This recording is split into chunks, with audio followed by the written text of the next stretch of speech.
This is the Untold Italy travel podcast, and you are listening to episode number 231.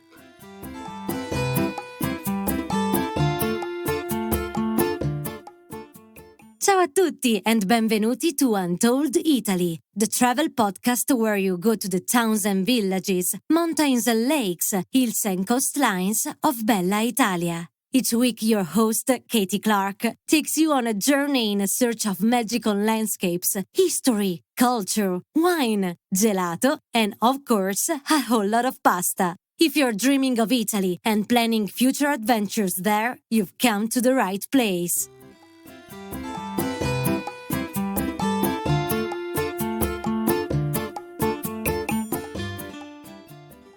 Buongiorno, hello friends. Today we are devoting an entire episode to pizza, and more specifically, Roman pizza. Now, many of you know that Naples claims to be the home of pizza, and sure, the Napoli pizza is delicious and oh so tasty, but the Romans were never one to shy away from a battle. Entering the arena to put the case for Roman pizza and let you in on all its secrets is, of course, my friend, former chef and Roman food expert Nesim Bekalti, owner of Full Belly Tours in Rome. What Nesim doesn't know about eating pizza in Rome is frankly not worth knowing. So he's the perfect person to guide us through the ins and outs of the different styles, toppings, and places to try delicious, authentic Roman pizza. So let's dive in before I get too hungry just thinking about it. Bentornato, Nesim. Welcome back to the Untold Italy podcast. Thank you so much. Such a pleasure to be back. Oh, you're always welcome. You know that. And what's up? What's going on in Rome since I saw you just a couple of weeks ago, actually? Yeah, we are in full high season right now. The weather, luckily, hasn't been as crazy as it's been in the past couple of years. Yeah, eating and being merry as usual. I love it. I love it. Well, it's actually better to have it a little bit milder for if you want to be eating. I think, you really want to enjoy that without kind of sweating. Absolutely. Especially since Roman food often isn't the lightest in the world with dishes like carbonara and stuff. Lighter temperatures actually make it easier to eat the quantities of food that we tend to. Yeah, the quantities that are required to make sure that you try every last bit. And, it was so fun bumping into your tour and meeting some of your guests there, wasn't it? Yeah, that was so amazing. Especially, there was a mother-daughter duo that was actually talking about possibly running into you on tour. So the fact that it actually happened was very funny and very touching, the emotional reaction that ensued. Yeah, it was so great. And I loved it. It was a lot of fun. And I love that all of our listeners out there, so many of you support our guests. It's really amazing that you're all getting behind Nesim and other people that come on the show. And I thank you a lot for that. Thank you, guys. Yay! Okay, so today we're going to be talking about Roman pizza, which I know you have put a great deal of effort into studying because someone had to do it, right? Absolutely. So where do you want to begin? Like, what's I feel like there's going to be a little bit of rivalry between Rome and Naples, but I know that you're going to come up with the answers and let's go from there. Perfect. So a lot of people think of pizza as Italian food, but Italian food is kind of a misnomer because like any other country on this planet, food is very regional, but much more so in Italy because up until about 150 years ago, Italy was a bunch of independent city-states that were often at war with each other and didn't necessarily trade, especially food goods, which is why every 10, 15 kilometers or miles you have new cheeses, pasta shapes, cured meats, etc. And so the only two major cities in this country that are known for pizza are actually Naples and Rome. Naples is where pizza originated.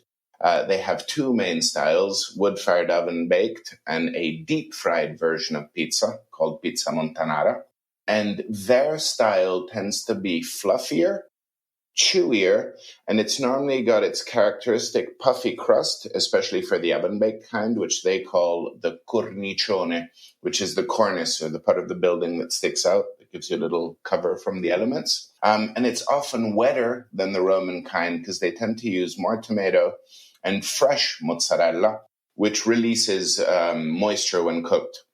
And so since their pizzas are a little wetter, it's actually not uncommon to see Neapolitans eat pizza with a knife and fork, which to us, you get a knife and fork because you have to cut your own pizza, but then we would eat it with our hands.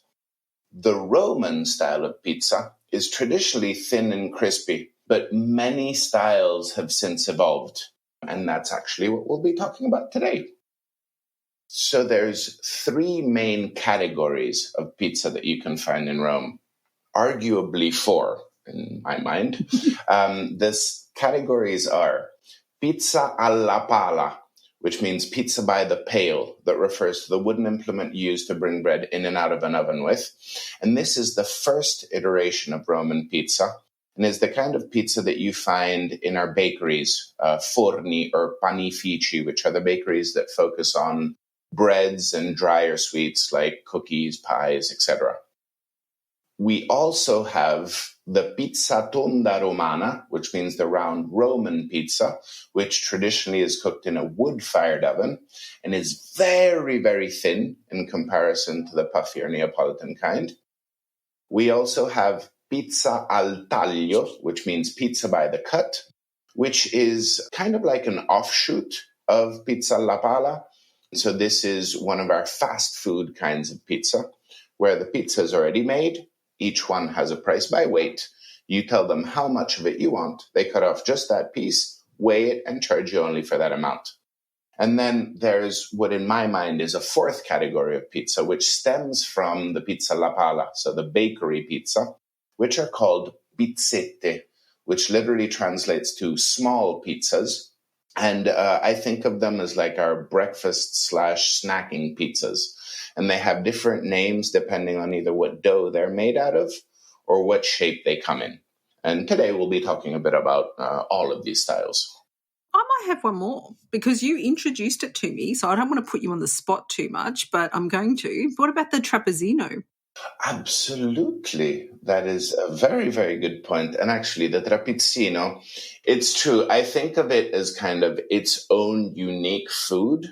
It does stem from pizza al taglio, so the evolution of our fast food pizza, where the modern version of pizza al taglio, the focus became on digestibility, and they started experimenting with longer proofing times, which gives you a much lighter, puffier dough.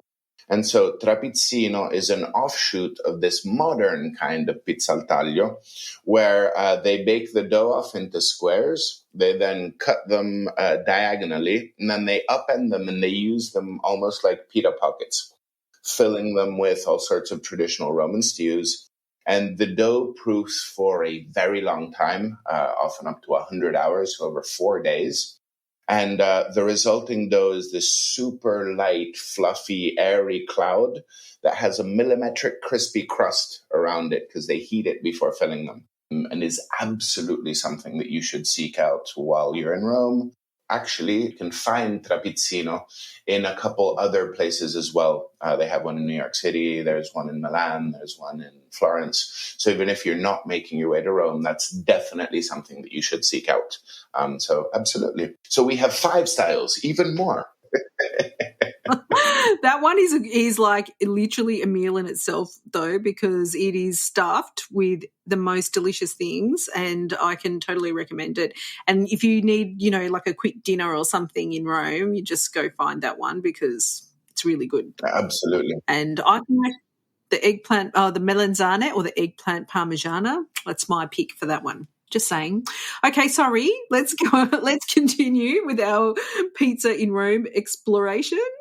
So I figured we'd start with just a brief history of pizza in Rome, because a lot of people also assume that we've been eating pizza for centuries in this country, and pizza as we know it is actually a much more recent evolution. And I'm not going to cover the history of Neapolitan pizza because you've already covered this on another podcast episode, but the first pizzeria that opened in Rome opened in 1905. Or rather, it was a restaurant that opened in the late 1800s that in 1905 started making pizza. And funnily enough, this is the same year that the first pizzeria opened in the US.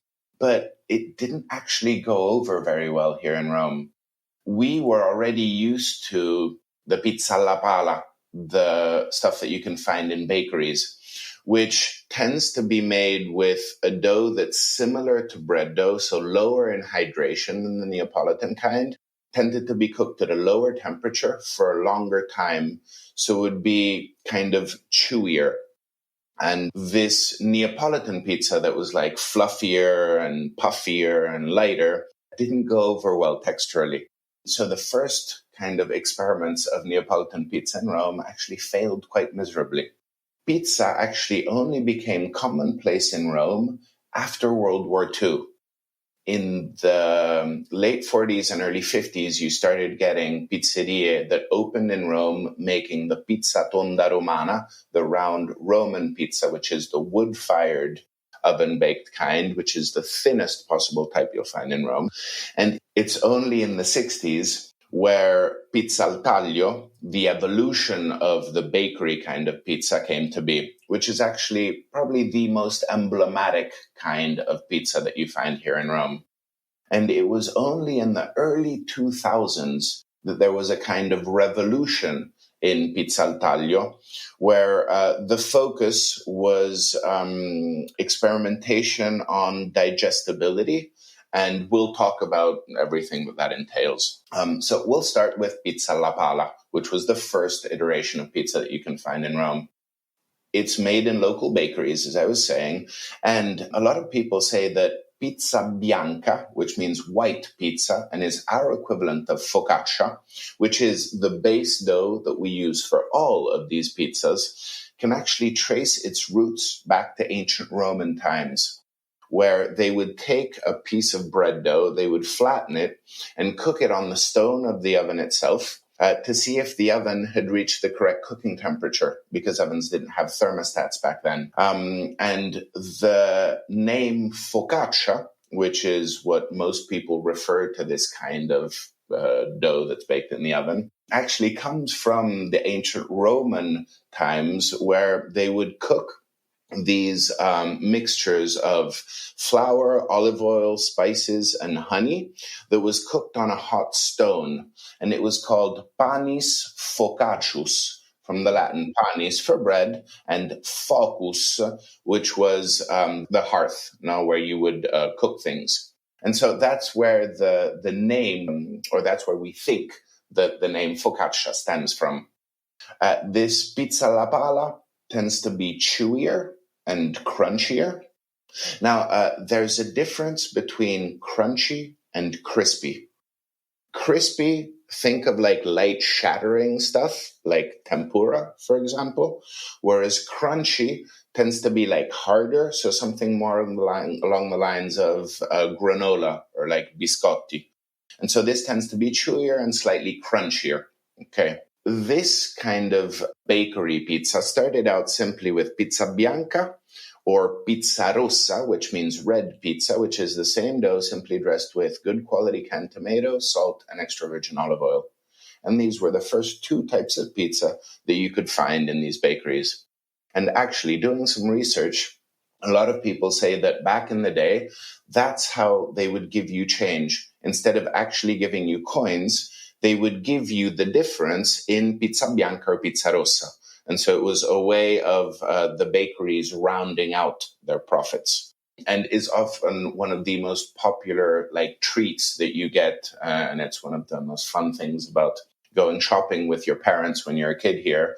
Italians love children. And so you're constantly getting offered like little treats from the people serving your parents. And pizza bianca and pizza rossa are two of the most popular treats that you get. This kind of bakery pizza gave birth to what I think of as its own little category called pizzette, which, as I said, literally means small pizzas. Okay, well, before we move on to those pizzetta, can you tell us a bakery that maybe we can try a really good version of the alla pala? Absolutely. The most famous that still retains really good quality stuff is called Roscioli. It's a family that has like a little food empire in the center of town near Campo dei Fiori, which is one of the main squares in the center. And this is really great because it can be pretty hard to find good food when you're in the more central parts of town. They have their own bakery called Forno Roscioli, and they also have one of the most historic bakeries in the center, which is simply called Forno Campo dei Fiori and sits in the square itself.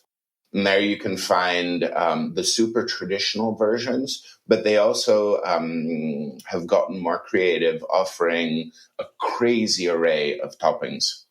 And it's actually one of the most fun things about both pizza alla pala and pizza al taglio, which I consider kind of our fast food equivalents of pizza. You basically have an infinite possibility of pizzas because it completely depends on what you choose to dress the pizzas with. Often places get very creative, and I'll tell you later on some examples of some of the more out there pizzas that I've tried before. But I would definitely check out Roscioli, is a very, very good proponent of this traditional style. I really like it to keep it simple. I just love the one with the onion on. Oh. Absolutely. Yeah, absolutely. And actually, the most traditional workman's lunch that you can find here in Rome is pizza bianca, so our equivalent of focaccia, with mortadella, which is actually the ancestor of bologna. Bologna is spelled Bologna because mortadella comes from the city of Bologna. And so if you want to order this like a local, ask for pizza e mortazza. Mortazza was a local equivalent of mortadella that we used to make locally. But now, since we can get the good stuff from Bologna, we just use that, but we still call it mortazza.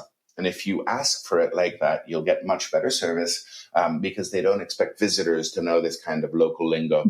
And if Italians see that you're putting effort into learning about the culture, the language, but especially the food, they will love you for it. And you will have won them over and they'll be your friends for life. So little pointer for you guys. That's what we want. We want friends and we want pizza. Amen. So, pizzette. I think of them, as I was saying before, as kind of like breakfast / snacking pizzas, because we do have pizza for breakfast on a regular basis here. And often bakeries that make their own cornetti, so the equivalents of the croissant, will make their own pizzette. And so it's very personal. It's completely dependent on the baker's personal preference, what dough they use and what shape they'll make them into. And they'll often have different names depending on those things. So when talking about dough, for example, you have pizzette made from puff pastry, which are the ones that we tend to use for kids' birthday parties. And every single birthday party I attended when I was a little kid had these puff pastry pizzette. And the options were either rossa, so just with tomato, or with mozzarella, so tomato and cheese. You also have pizzette morbide or morbidose. Morbido means soft.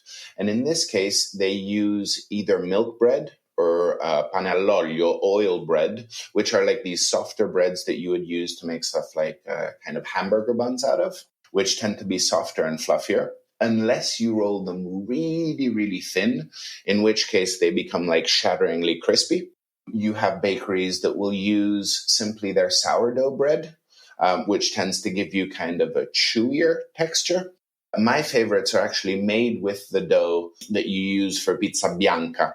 And the most hilariously or controversially named ones are these long oblong type of pizzas. They're maybe like a foot or 30 centimeters long, about 5 centimeters or a couple inches wide. And they're called lingue di suocera, which translates to mother-in-law's tongues.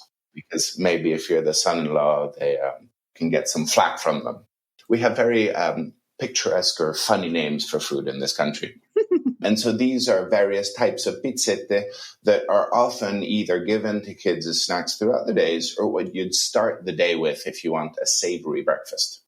These types of pizzas were the first types that you could find in our traditional bakeries. Now, after World War II, pizza started becoming a lot more popular. Things were picking back up again, and pizza was considered kind of the food of the people. And it's a very easy, cheap, affordable way to feed lots of people, and actually very quickly.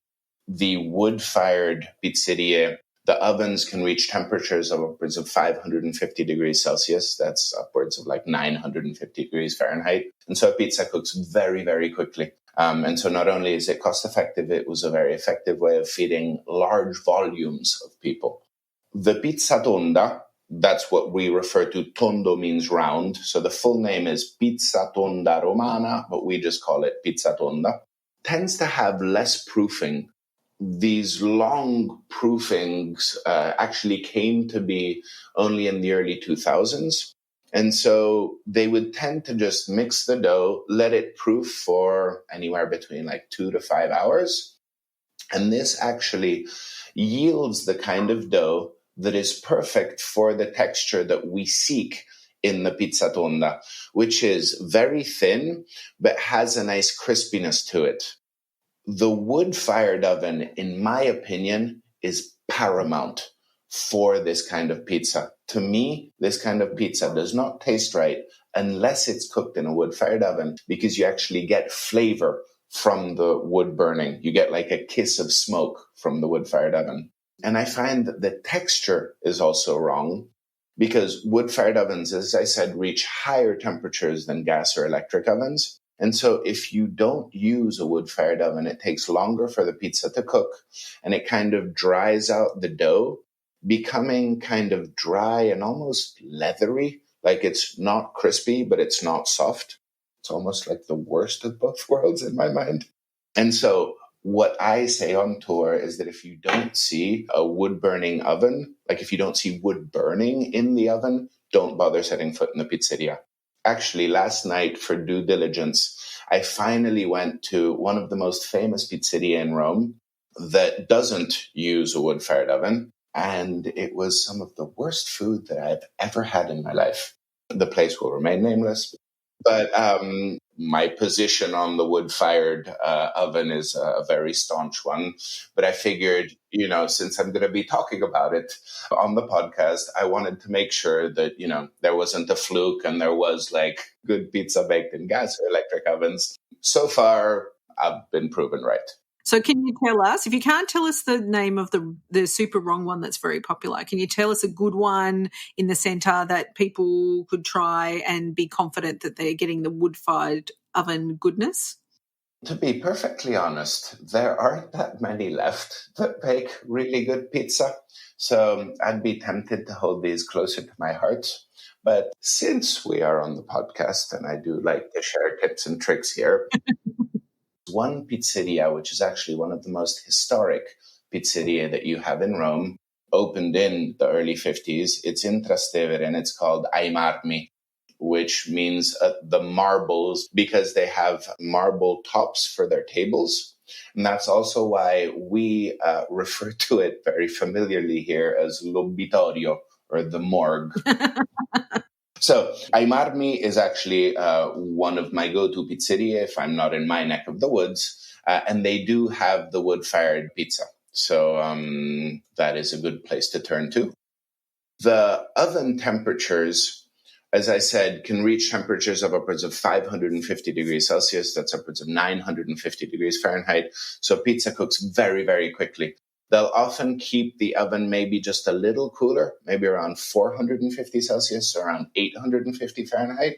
And a pizza, because of this, cooks in like 1 to 2 minutes. They'll sometimes leave it at the very mouth of the oven to finish off the cooking. But a pizza cooks very, very quickly, which is in part why I think the wood-fired oven is necessary. It's how you achieve a nice crispiness in the dough, but the ingredients don't dry out. Whereas if you're cooking it in a lower temperature, the dough becomes like a weird texture and it actually dries out the ingredients, the tomato and the mozzarella on top. And we actually, in this case, use a rolling pin to flatten the dough.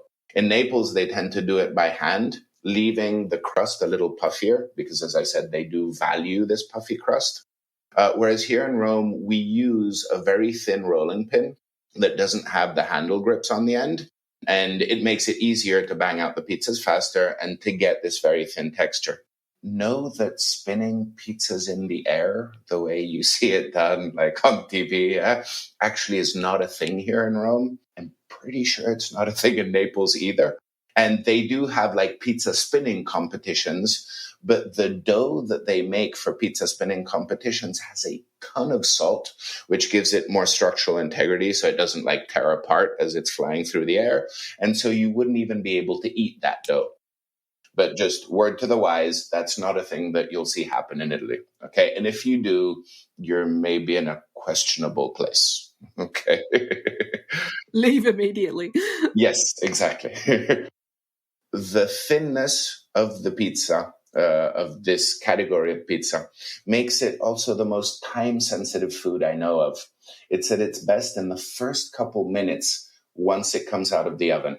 It's still really good once it cools, but there's something truly magical about them in the first couple minutes. So my advice to you is to attack quickly and with lots of vigor to make sure that you enjoy this pizza at its very best. And know that in this kind of establishment, pizzas aren't cut for you. This is for a number of reasons. For one, here each person orders their own pizza, and so you're not sharing the pizza like you would in many other places where you order a very large one that is then divided among a table, or multiple that are divided among a table. So each person orders their own, and also due to the time sensitivity, to sit there and slice all of the pizzas would slow down service. Also, since they're making hundreds of pizzas a night, if they had to cut every single one down, it would greatly impede the flow of service. And so you get a knife and fork so you can cut your own pizza. Okay. But if you get a pizza that has been sliced, once again, not necessarily the best sign. Some of my favorite examples of my favorite pizzas in this kind of establishment, the margherita, which is the regular cheese pizza, is actually the barometer or the measuring stick on which you can judge a pizzeria in this country. Because it's so simple that if you're not using the right ingredients or the right equipment, it's blatantly obvious. I must admit that my favorite version of the margherita is actually made with buffalo mozzarella or mozzarella di bufala. That's made with the milk of the Asian water buffalo, which is saltier and fattier than regular cow's milk, which is why the resulting mozzarella has such an interesting texture and a much more intense flavor. But my other two favorites are the diavola, which actually is the local equivalent of the pepperoni pizza. Diavolo is the devil, so the diavola is the devil's pizza because of the heat in the salami. Know that we do have an ingredient called peperoni in Italy, and we do put them on pizza, but they're bell peppers. So be aware that if you order pizza con i peperoni, you may be sorely disappointed if you're expecting spicy salami. So if you want the spicy salami one, look for the name Diavola. And if you're unsure of what to choose, they have a pizza called the capricciosa, so the capricious pizza that has some mushrooms, a slice of prosciutto, a couple olives, a half a hard-boiled egg, a pickled artichoke heart. And so it's for the people that are kind of undecided, and it allows you to build various bites out of, the condiments that you have on your pizza. I've got a question. How much would we expect to pay for the pizza tonda? Very good question. Pizza tonda is actually very affordable. It's one of the most affordable meals that you can have in this country. And you can have a pizza, a drink, and like a little fried appetizer, because we normally have these fried appetizers called fritti beforehand, which literally translate to fried things. And you can normally get a pizza, a fritto, and a drink for between like 10 and 12, maybe 15 euros for like higher-end pizzeria. So still very, very affordable. And it's one of the reasons why pizzeria will tend to want to turn tables. It's one of the few types of dining establishments in this country where, they prefer that you don't kind of dilly-dally and chit-chat at the end of your meal. Whereas normally in this country, the focus isn't on turning tables when you eat out in a restaurant or a trattoria. In pizzeria, since the cost is very low, they need to, turn tables to make more money. And so, after maybe 5 minutes of you having finished your pizza, they may ask you kindly pay and move on, which actually a lot of Italians aren't particularly receptive to because this is considered quite rude. And so know that if you do traditionally want the check, you need to ask for it. It's not like in, many places where they'll ask you if you need anything. If you say no, the check magically comes out. Here it's considered unacceptable, and so you have to ask for it if you do want your check. Yes. And we covered all of these things in a lot more detail in our earlier podcast, and the food etiquette. Absolutely. Yeah. So if you want to listen to that, we'll pop that into the show notes, a link there. So the pizza tonda, if push came to shove, would probably be like the one type of pizza. Like if I had to choose one type of pizza for the rest of my life, it would probably be that one. But I think in part because, I grew up with it, so I think of it very, very fondly. There is a more modern type of pizza called pizza al taglio that was invented in the 60s and was an offshoot of pizza alla pala, so the fast food version of the bakery pizza. But they started making standalone businesses that only served this kind of pizza and would maybe have some fritti, some of those fried appetizers. Sometimes they'd make like roast chickens. But it was a new kind of establishment focusing on this fast food version of pizza where the pizzas were already made, but in this case would be cooked in rectangular black steel pans, which is actually emblematic of that style of pizza and is traditionally Roman. Up until the early 2000s, pizza was considered the food of the masses. It was popular food. And so the focus was on keeping it affordable. You didn't really hear people talk about selection of flours or proofing or the quality of the cheese when I was growing up. That's something that all changed in the early 2000s. The pizzaiolo or pizza maker that's credited with popularizing a long-proofed version of pizza al taglio, which is actually what gave birth to the trapizzino that we were talking about before, is called Gabriele Bonci.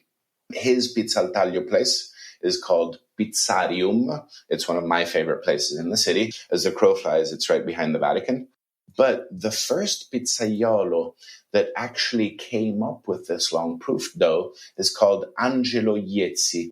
He started focusing on the digestibility of the dough and therefore the selection of flours and experimentation with fermentation or proofing.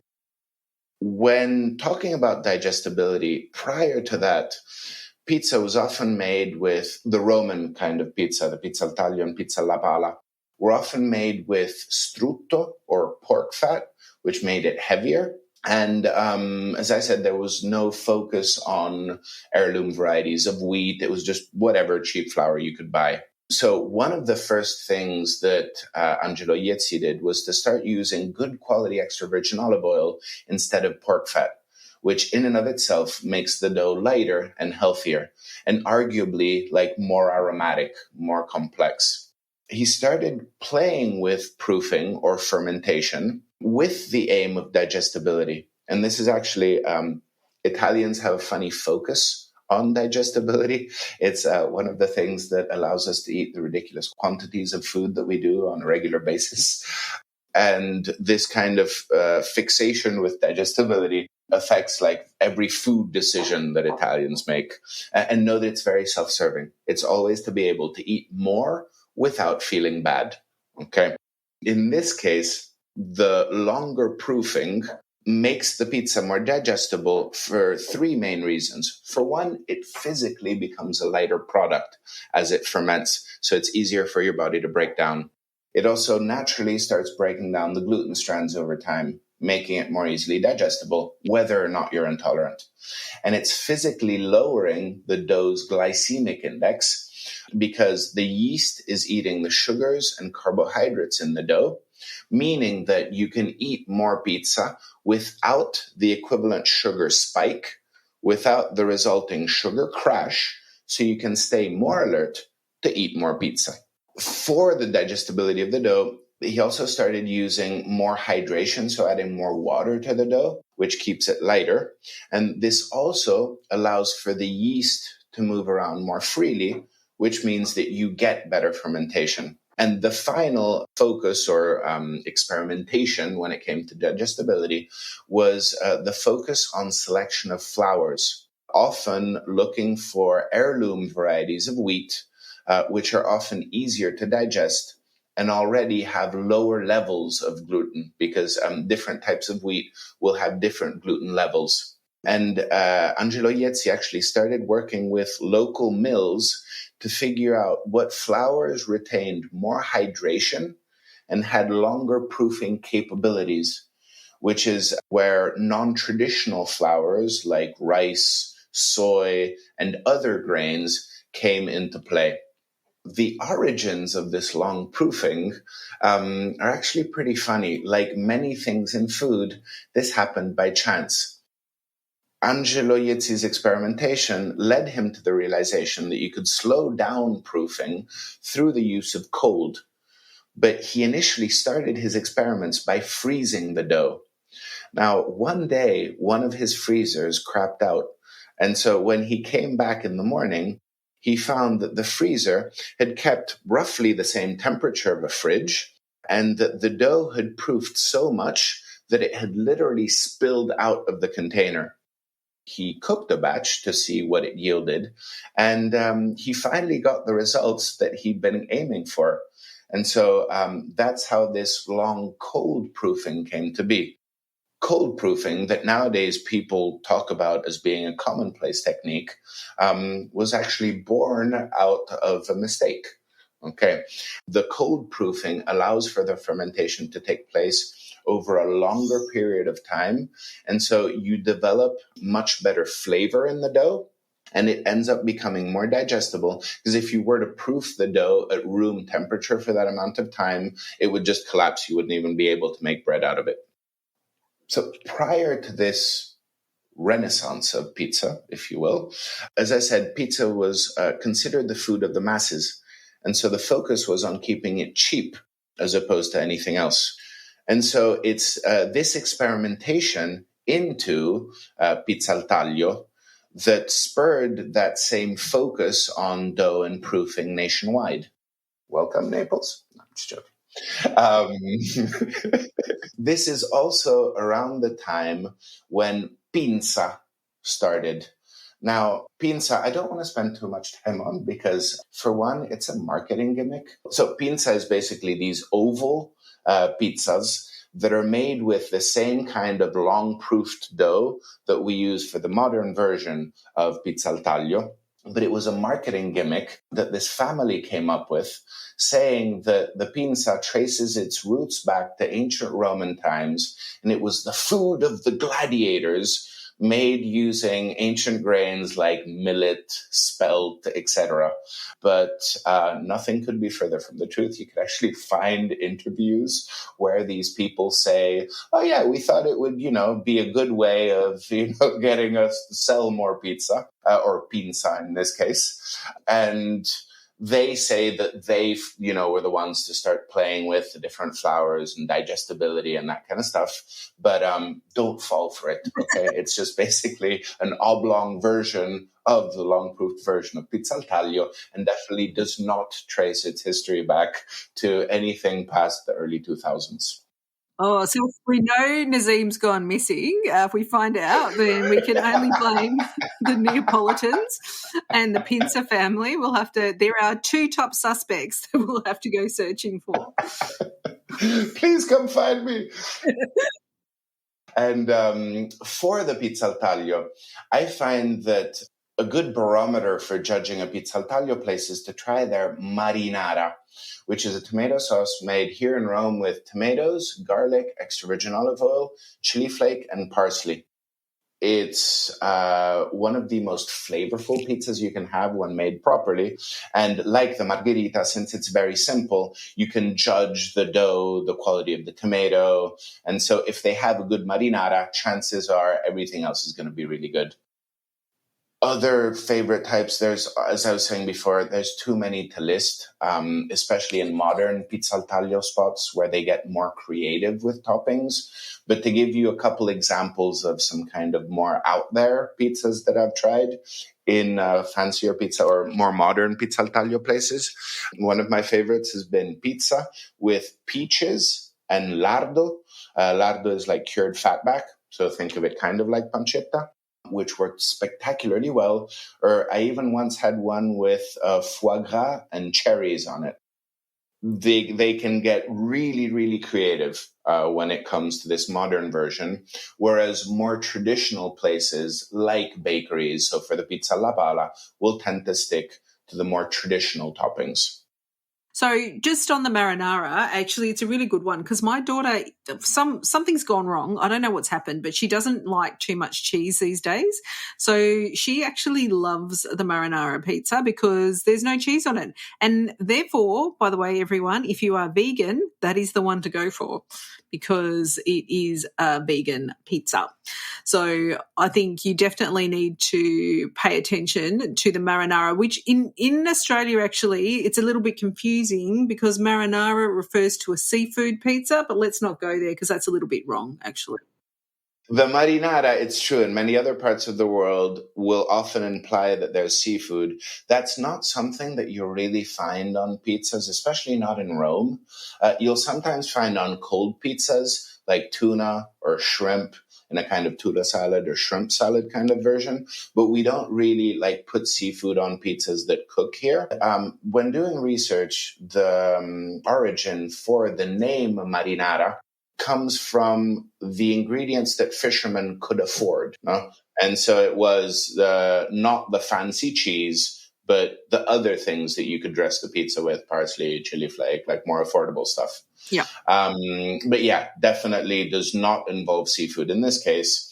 And there's actually a lot of pizzas that come without cheese in Italy, in part because a lot of food, like everywhere else in the world, was born out of necessity, and cheese was one of the more fancy ingredients that not everyone could afford. And so another like vegan version of pizza that I really, really love is pizza con le patate, pizza with potatoes, which may seem quite confusing, no? To put a starch on top of another starch, but it actually works spectacularly well. And when paired with other starches, cooked potato gives you this creamy texture. So another one to keep an eye out for. Carb on carb goodness. It's amazing. And somehow the potato is actually a little bit sweet, I find, and you can put a bit of rosemary or thyme on top. Absolutely. Like anything else that's cooked in this country, the focus in Italian food is on the quality of the ingredient. And it's why something as simple as potatoes on pizza with rosemary, salt, and extra virgin olive oil will taste truly glorious and will be a lot more complex than if you were using, the equivalent ingredients bought from a supermarket in most parts of the world. We are very, very lucky here. Starting out with ingredients that already have much more intensity of flavor. So true. So, as you can see, Rome is a very exciting city for pizza. Some may say the most exciting city for pizza in this country, though I'm obviously biased because I grew up here. And we have a ridiculous variety of styles of pizza with their own history and unique characteristics. And each pizzaiolo will then play on those things to kind of personalize their style of pizza. I would urge you guys to come to Rome and try some for yourself. Oh, you absolutely must go to Rome and try pizza with Nesim, because if you go on one of his tours, he is going to take you to the secret spots in his neighborhood that he goes to, and he will make you try all the flavors. Like, you won't be able to get away with just trying one. You have to try them all. So, Nesim, can you let everyone know how they can stay in touch with you and join one of your amazing tours so they too can taste all the pizza? Yeah, absolutely. You can find me on Instagram. My handle is Full Belly Tours. You can get all tour information and book directly online through my website at fullbellytours.com. If you have any questions, you can reach out to me directly by email at info@fullbellytours.com. Excellent. I can vouch, like I just, I feel like I get my own personal food tour now these days from Nesim, which is, we can't argue with that. But it's honestly, you do yourself a favour and get on one of those tours. Not only do you see the places that Nazim's grown up with, but you also taste these delicious dishes. But you're going to see a neighbourhood that is not like the rest of Rome. It's a really special neighbourhood, and Nesim has got all his friends there that you'll meet as well, and it's a really nice experience. So, grazie, Nesim. Thanks for joining us on the show again, and I hope to see you again very soon. Thank you so much. Always a pleasure. Grazie. Ciao, ciao. Ciao, ciao. Now, listeners, if you want to taste all the Roman pizza, you do have to go with Nesim because, okay, there is one thing to go to a restaurant or pizza bar, then you have to figure out what you're going to order. Nesim has given you some great tips here, but he can't possibly cover all the seasonal varieties and flavour combinations that are available throughout the year in Rome. You really do need a local for that. So just go and trust the master food taster of Rome. You really can't go wrong. Nesim is so well connected in his neighbourhood and around the city that he grew up in, and it's an absolute pleasure to go around his neighbourhood and meet all his friends as you taste your way around some of the best bites in Rome. So, of course, we put all the places Nesim mentioned and much more into the show notes at untolditaly.com/231 for episode number 231. Here you'll also find Nesim's details and his Full Belly Tours website should you wish to book a tour and try some of that amazing pizza. Grazie mille. Thanks for your ongoing support of Untold Italy. We truly appreciate all of you, our listeners, joining us from around the world. And we would love it if you help spread the word so we can reach more Italy-loving travellers just like you. The best way that you can do this is by leaving us a 5-star rating or review on your favourite podcast app, or forwarding this episode onto a friend who also loves colourful towns, delightful local customs, and the magic of Italy. Next time on Untold Italy, we're headed to wonderful Milan, where I reconnected with an old friend recently who's going to share her secrets of this exciting Italian city. But until then, it's ciao for now. The Untold Italy podcast is an independent production. Podcast editing, audio production, and website development by Mark Hatter, production assistance and content writing by the other Katy, Clarke. Yes, there are 2 of us. For more information about Untold Italy, please visit untolditaly.com.